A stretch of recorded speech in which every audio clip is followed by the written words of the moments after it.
One thing that's been on my mind a lot the last couple weeks, in fact, it's something I can't stop thinking about, is where on earth is One Championship going?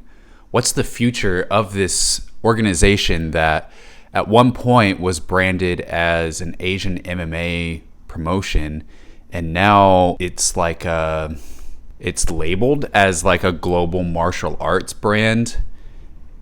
I'm just wondering what the ultimate goal is here, because when I think about it and when I look at their roster, when I look at my own spreadsheet and data of who's on their roster, when I look at the kind of events that they're putting on, the kind of athletes that they're showcasing, a lot of it seems to suggest that they are not leaving the MMA world, but greatly defocusing on MMA. So here's some things I've noticed about One Championship.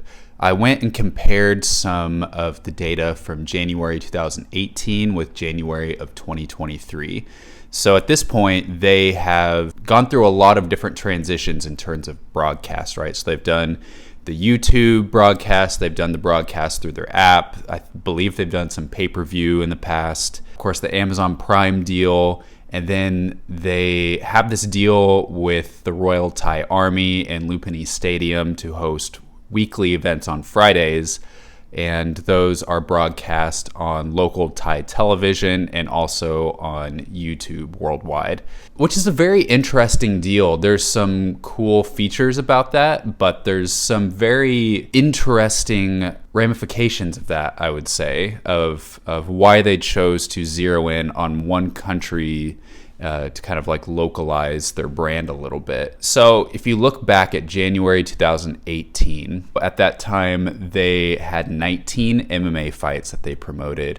Of those 19 fights, there are obviously 38 fighters. 31 of those fighters were from an Asian country or connected somehow to an Asian country. Maybe they're not a citizen of that country, but they have some kind of connection, right? So like the Lees, for example. That's what I mean when I say that about 31 of those 38 MMA fighters were in some way connected to Asia. Another fighter who's of Vietnamese descent but is from Australia is Martin Nguyen.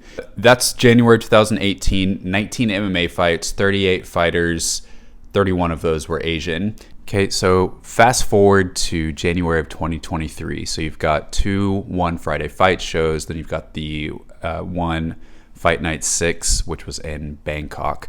So of these three events, January of 2023, there were 7 MMA fights, so 14 fighters.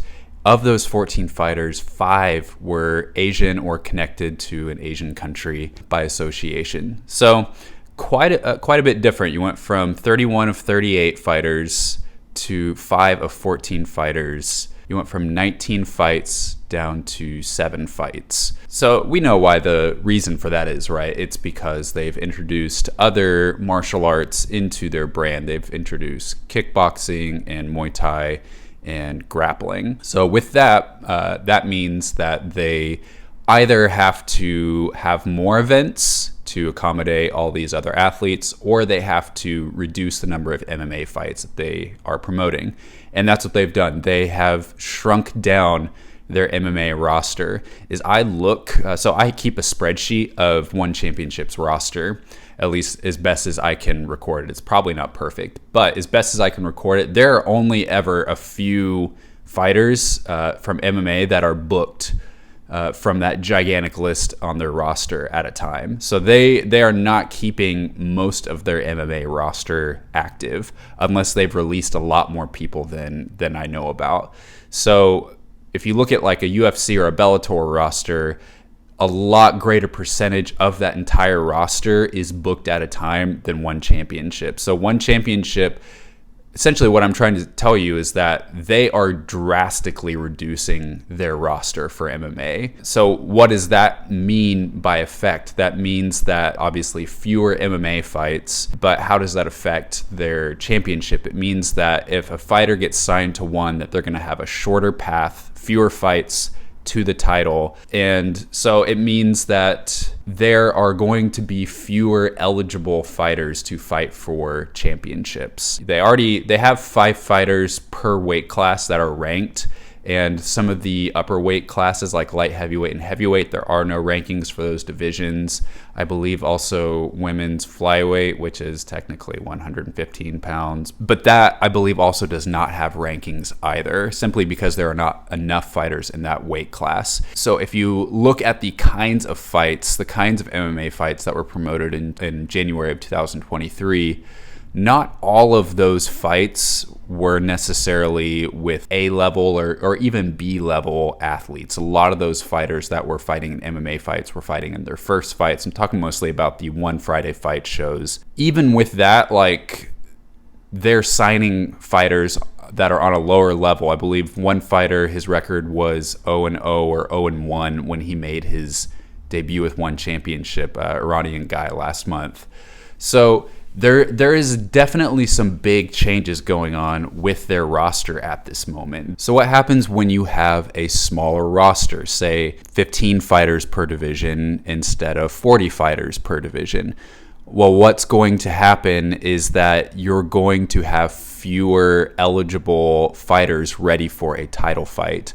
If you have a champion and you have perhaps like 3 or 4 fighters that are sort of in that upper level, perhaps the champion has already fought 2 of those fighters, and then maybe one of them is injured. So it means that you're going to have the champion fight someone from lower down in the rankings that normally would not warrant a title shot, or you're going to have to sign someone from outside of one championship to slot directly into a title fight, or you're going to have to bring someone in from another sport, which it looks like the direction that one championship is going is a lot of cross-sport fights, a lot of what they would call super fights of Demetrius Johnson going into grappling to fight Mikey Musumeci.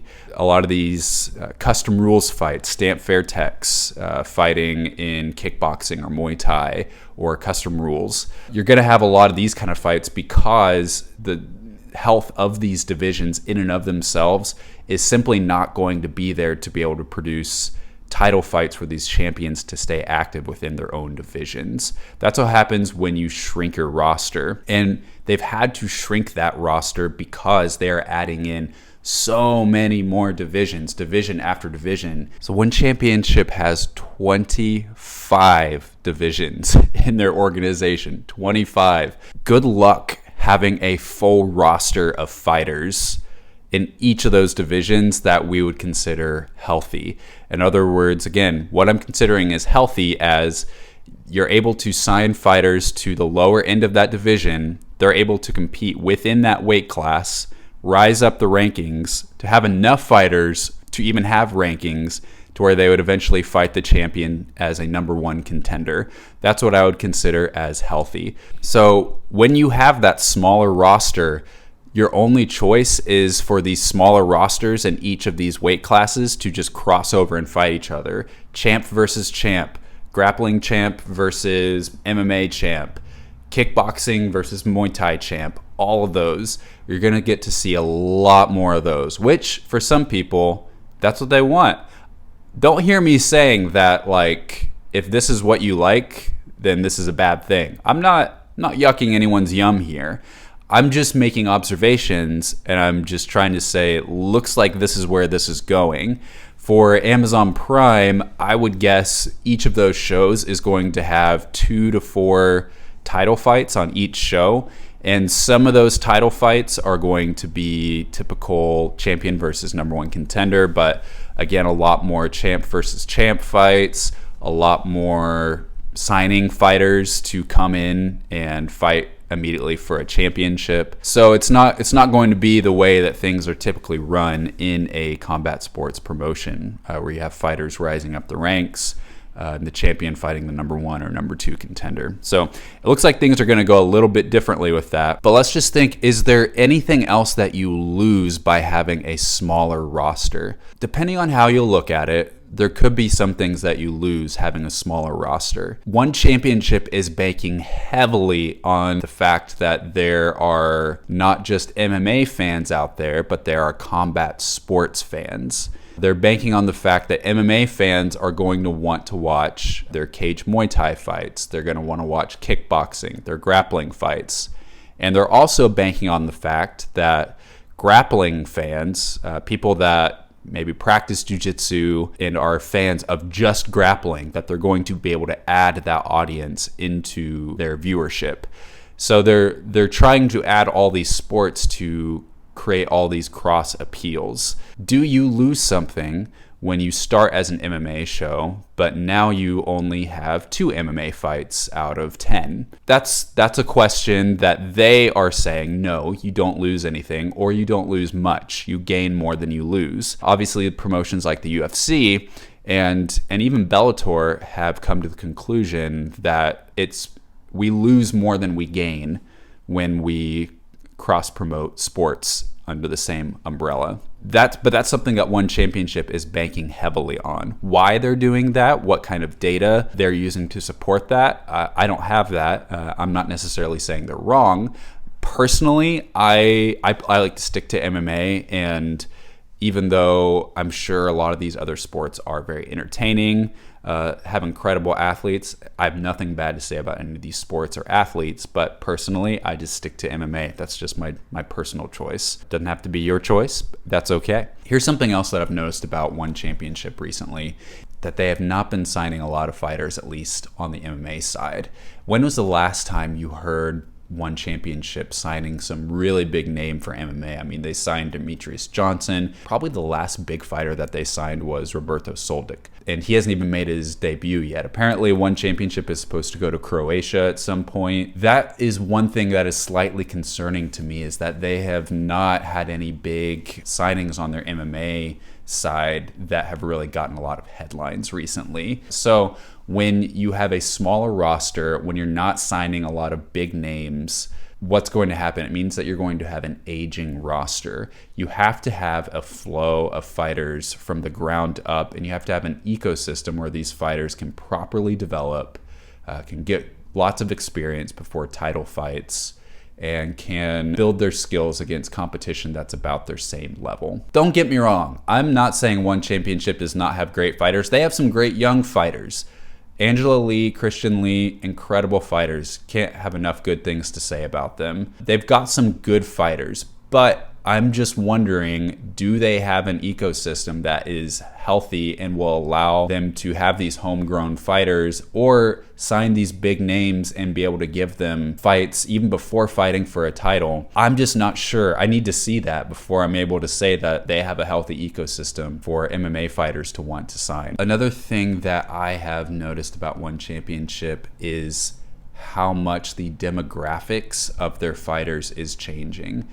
It's really interesting that they've chosen to focus on the Thailand market, because so many of their fighters and their champions are from Thailand, but they have been shifting focus so much to other countries, to both the US, to Europe, to Brazil, to where, yes, they have most of their shows in Asia. They have a lot of fighters from Asian countries, but the number of champions that they have from Asian countries has drastically dropped in the last couple years. Let me give you some numbers here. In January of 2018, 7 of their 10 champions were from Asian countries. 7 of 10, 70%. Today, out of 20 champions that they have, Nongo Hama, Pechanong Pechfergus, Rod Tang, Superlek, Tong Kai, Tawan Chai,